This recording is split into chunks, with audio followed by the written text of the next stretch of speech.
বাবা এই জমিনটা তো চাচার ছিল। চুপ, একবারে চুপ।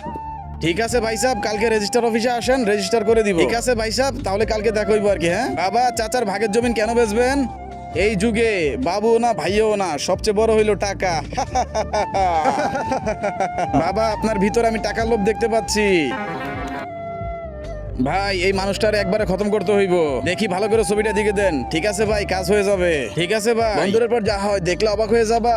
বন্ধুরা, তোমার মাথায় যদি চুল থাকে তাহলে অবশ্যই চ্যানেলটাকে সাবস্ক্রাইব করে ভিডিওতে একটা লাইক দিয়ে দিবা। আর যদি না করো তাহলে আমি মনে করবো তুমি একটা টাক্কু।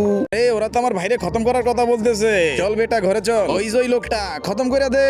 ভাইয়া সরে যা। ওই খুশিয়া।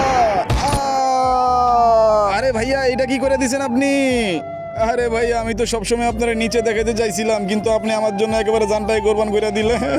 ভাইরে হসপিটাল নিয়ে চল। ধর, আমার কাছে টাইম নাই, আমার যত ধন সম্পত্তি আছে সব আপনার। ভাইয়া আমারে মাফ করে দাও ভাইয়া। চাচা, ভাইয়া উঠে যাও ভাইয়া।